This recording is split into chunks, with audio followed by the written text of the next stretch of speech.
Bienvenidos al segundo video de este taller introductorio formador de voluntarios sobre los trastornos del espectro.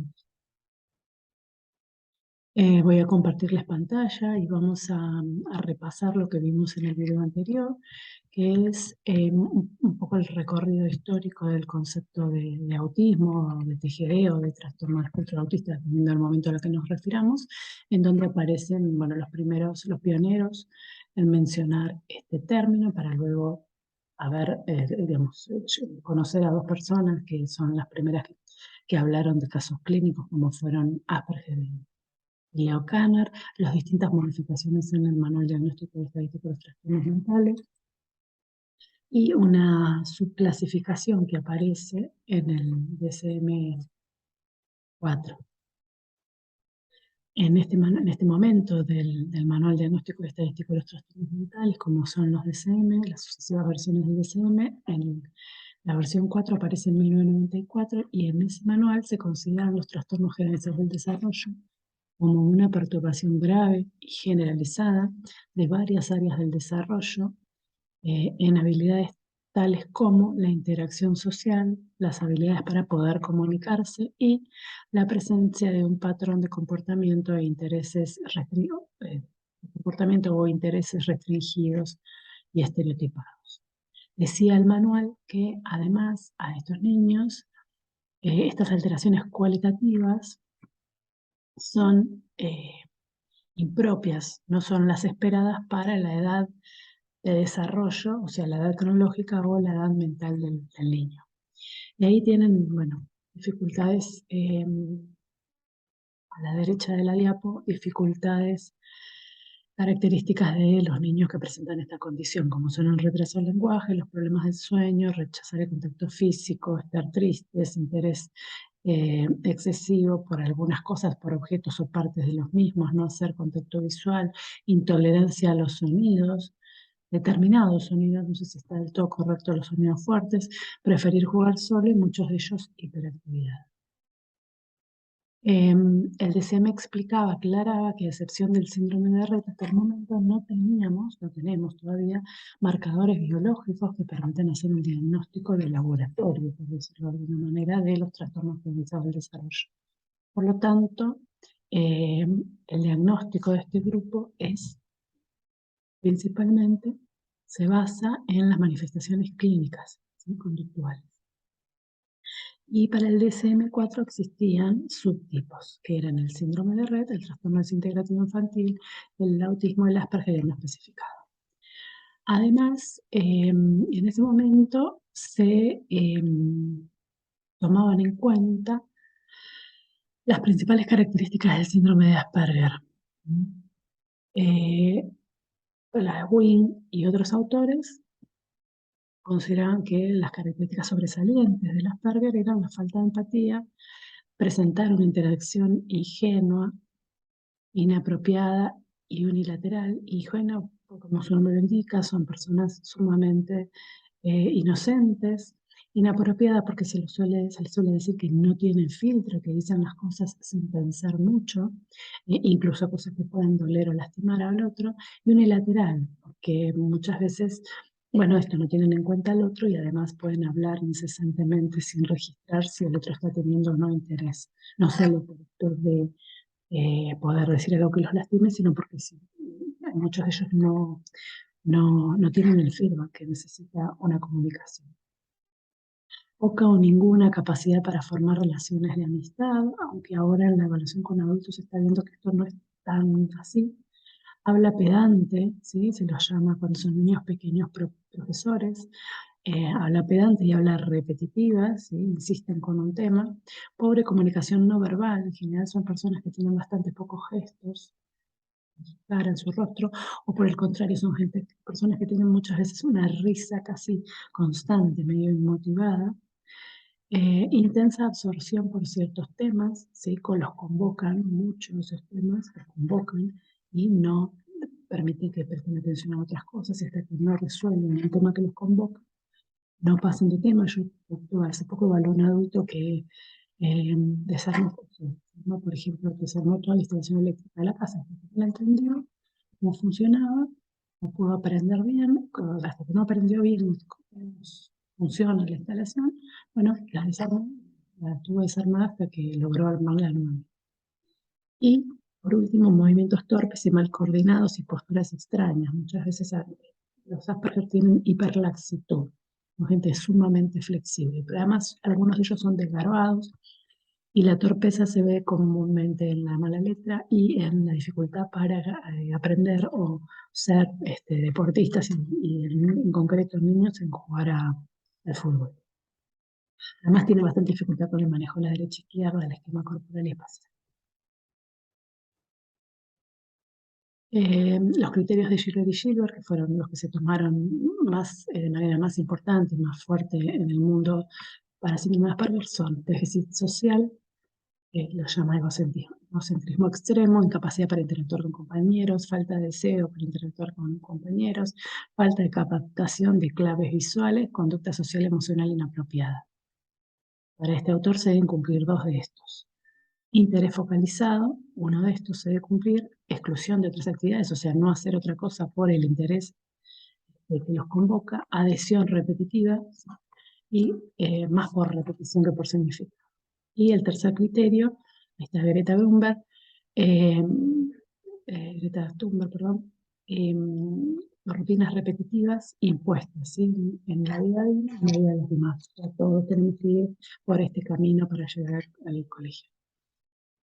El cuarto grupo de criterios son las peculiaridades del habla y del lenguaje. Se deben cumplir tres de estas. Desarrollo tardío. Muchas veces son niños que no hablan hasta los 3, 4 años, pero que hablan perfecto a partir de esa edad.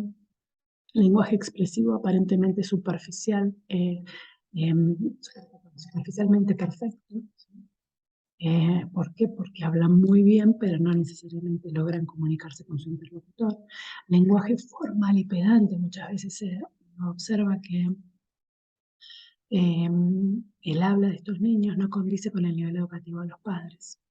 Una prosodia peculiar, extraña, la característica de la voz peculiar, a veces son voces impostadas, muchas veces son voces muy bajitas, muy monótonas, en otros casos son personas que hablan muy, muy fuerte. Dificultades para entender cómo, digamos, las malas interpretaciones suelen caer, verse inmersos en malos entendidos, porque además comprenden el lenguaje de manera literal. En cuanto a los problemas con la comunicación no verbal, o sea, el quinto grupo de criterios se debe cumplir uno, es un uso limitado de gestos, son personas que suelen ser hipomímicas, tienen un lenguaje corporal torpe, una expresión facial limitada, estos son todos criterios que después se incluyen en la prueba A2, una expresión inapropiada, por eso que les decía de la risa aparentemente motivada, y una mirada peculiar. Muchos de ellos miran de reojo, miran como clavando la vista a veces, como si estuvieran atrás. Por último, el último grupo es torpeza motriz, resultados pobres en los exámenes de desarrollo no. Hay 2 autores, Jutta Free y Hannah Asperger, que son los que, bueno, Asperger el pionero, digamos, pero hablan de alguna especie de diferenciación entre el síndrome de Asperger y el autismo de alto funcionamiento. En la actualidad esto está como bastante más aceptado, que no hay diferenciación, lo mismo, pero sigue habiendo algunos autores que los diferencian y una de las 2 de las cuestiones que dicen que los diferencian son el nivel cognitivo, en autismo propiamente dicho hay más personas no verbales y por ende con peor desempeño intelectual.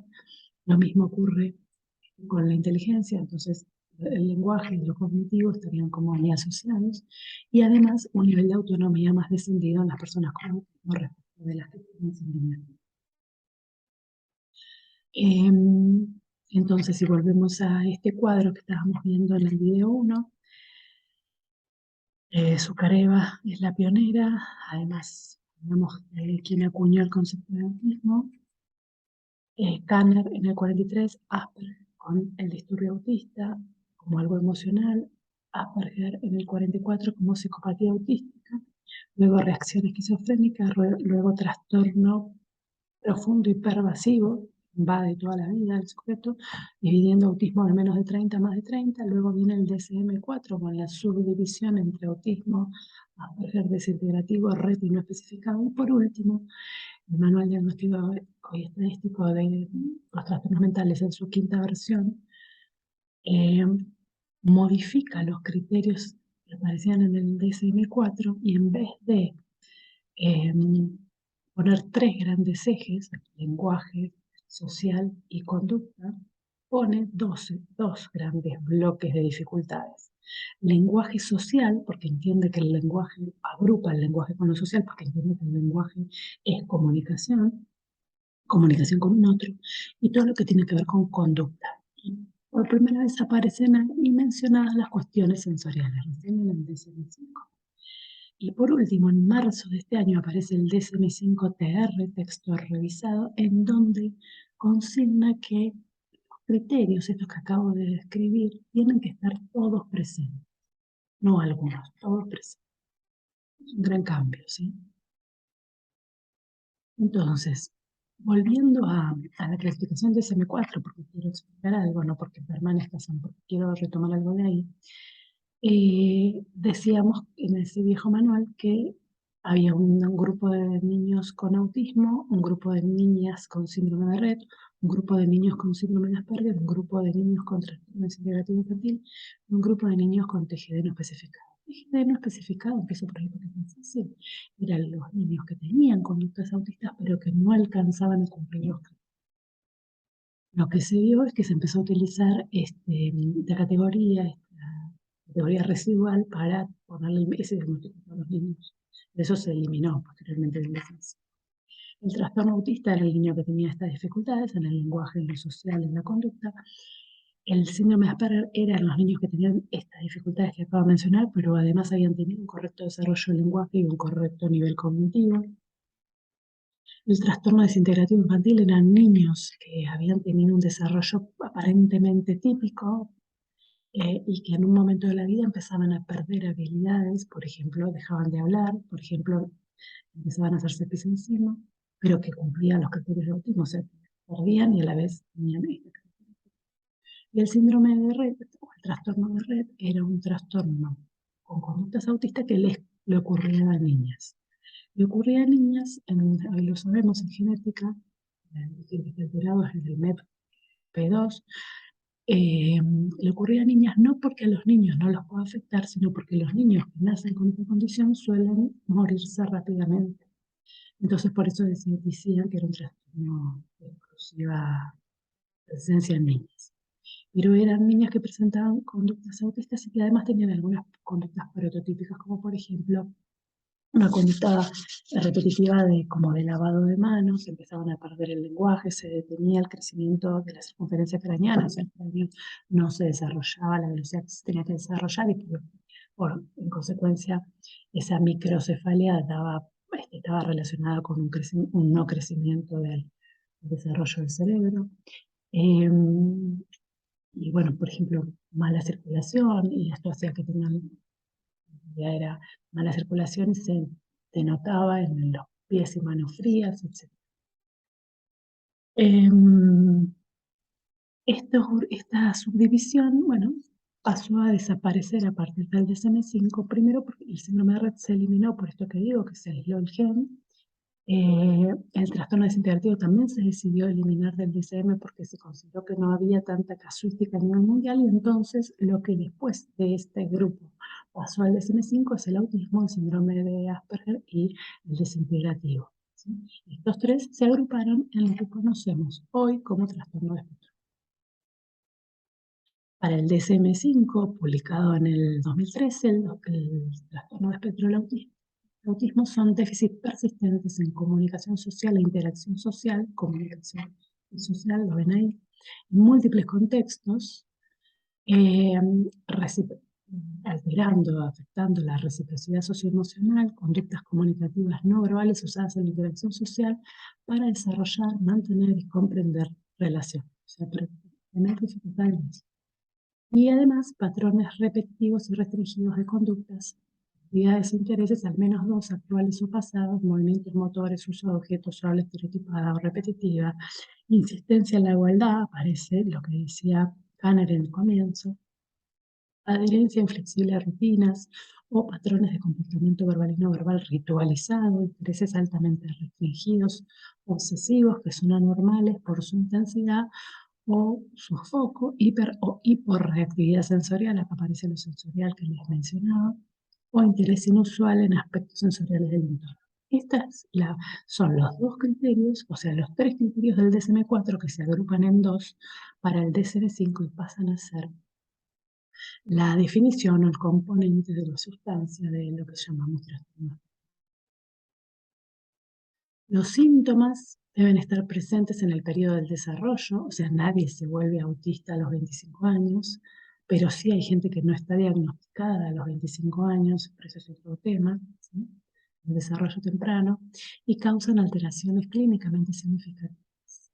Estas alteraciones no se explican mejor por otro cuadro, otro trastorno, como pueden ser la discapacidad intelectual, si el niño tiene más de 5 años, o el retraso global del desarrollo, si el niño tiene de 0 a 5.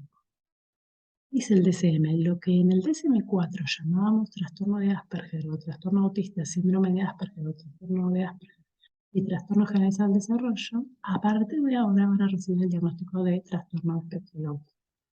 Los individuos que tienen marcados déficit en comunicación social, pero cuyos síntomas no cumplen los criterios para TEA, deberán ser evaluados para ver si tienen un trastorno de la comunicación social, ¿sí? Se llama trastorno pragmático. Hay que definir, para hacer el diagnóstico del DSM-5, si tienen, entonces, si tienen trastorno de la comunicación, con o sin trastorno de la comunicación, como dice ahí la diapo, y con o sin discapacidad intelectual, lo que antes se llamaba retraso mental. Además, tenemos que poder deslindar, indagar si se asocia uno con una condición médica o genética, como puede ser el síndrome de X frágil, ¿sí? O con un factor ambiental conocido, y si se asocia con otro trastorno del neurodesarrollo mental o del comportamiento. Entonces, como mencioné hace 2 minutos o 5 minutos, en el DSM-5 lo importante, la nueva clasificación es que agrupa los 3 criterios viejos en 2 nuevos, ¿sí?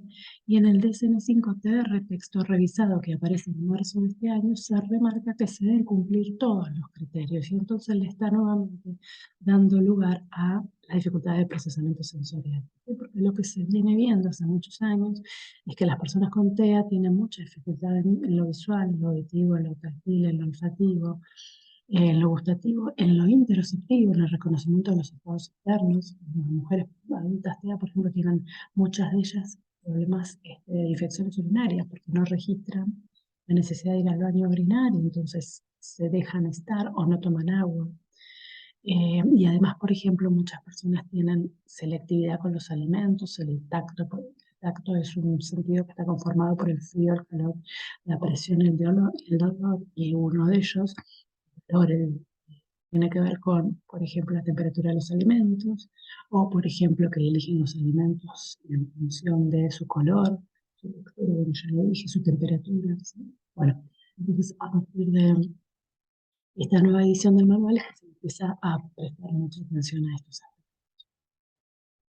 Dejamos por este video, dejamos acá, seguimos con